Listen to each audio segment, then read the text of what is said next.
Well, welcome back to the Survivalist 2008 channel, and I'd like to do a little review tonight of a really neat old machine age vintage RCA Victor AM and portable radio. This is the RCA Victor portable tube radio model 8BX7F, and it was made in the USA in 1956.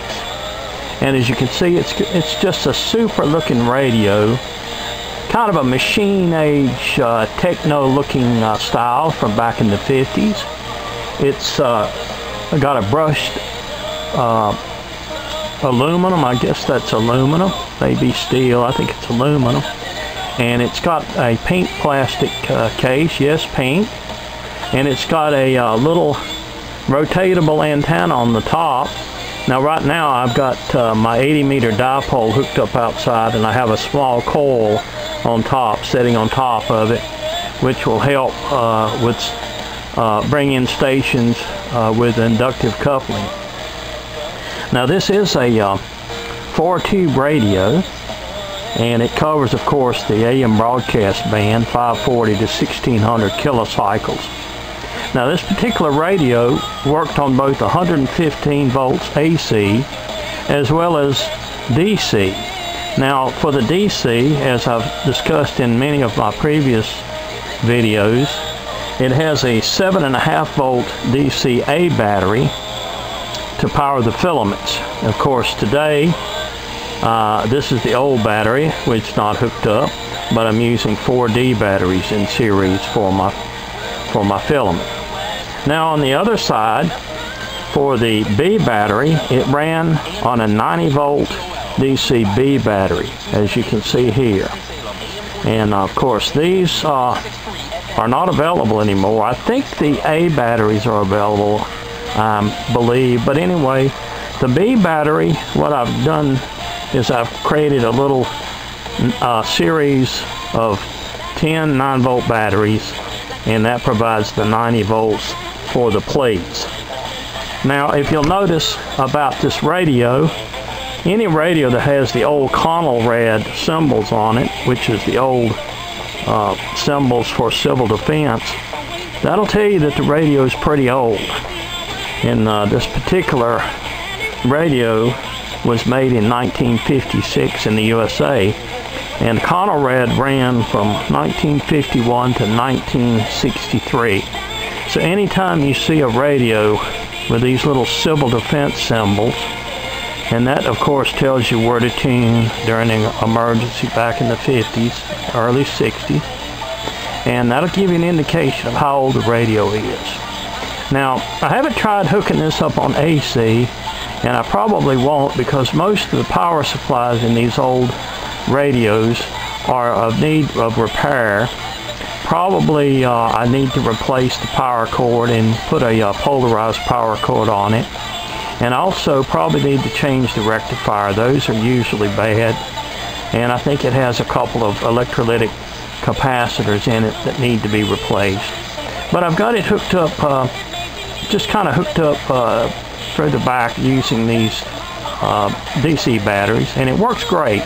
And I'm going to kind of give you a little bit of an idea. There's a little bit of line noise here at my house, so I get a lot of noise on AM, but we'll see what we can tune in for a few moments. Turn the volume up a little.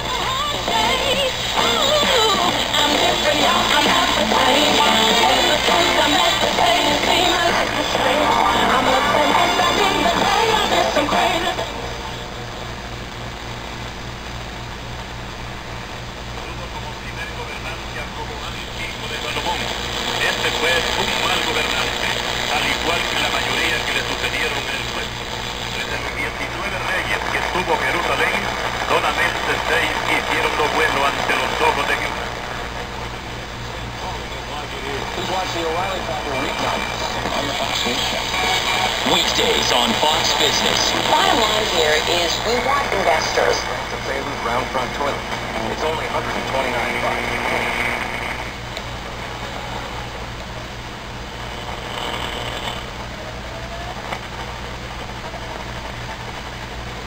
Well, there's something there, but let's go back the other way.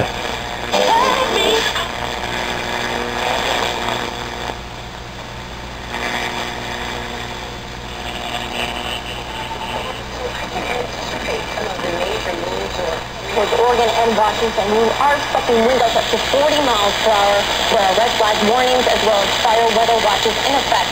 A lot of places desperately need the rain. They're not going to be getting it.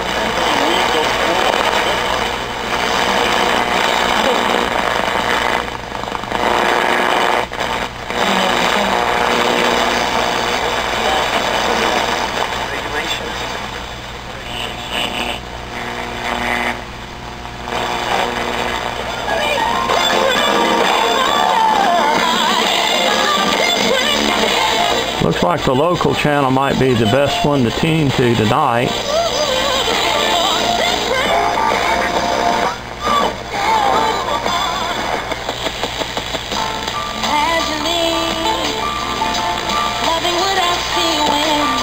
I'll turn it down a little.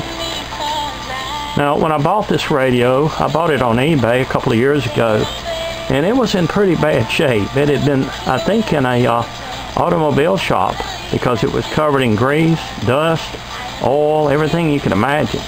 But I got it cleaned up pretty well, and it is a very nice radio for display purposes. Now what I'll do is I'll go ahead and pause the video, and I'd like to show you inside the radio a little bit. I think you've seen some of my videos before about inside of these portable radios. These portable radios are really nice because they came into their own during the period of time in the United States when a lot of people wanted to hit the road on the new superhighways that had been built in their 1950s and 60 cars and get out and go. And of course, these radios, being DC powered, afforded that opportunity.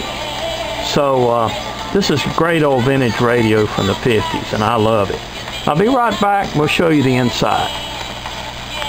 Okay, we're back. And I've gone ahead and opened up the case. I've disconnected the batteries. Those batteries connect into certain plugs. Like this one would have been for the A battery. And then this large one here would have been for the B battery. As you can see here. The B battery would have kind of laid down in this section. And then the A battery, which I'm using to hold the radio up, it would have fit in over here. Anytime that the radio was to be operated DC, you actually had to plug the cord in over here into the chassis to actually make contact so it could actually get its power that way. But anyway, it's a great radio. All of these radios are great. And you know, they don't pick up FM. But the whole purpose of having these radios is to kind of relive the history of the radio art, and I really enjoy them. I hope you've enjoyed it too. I've got some other ones I'll be showing along, but as you can see, this one here is in pretty good shape.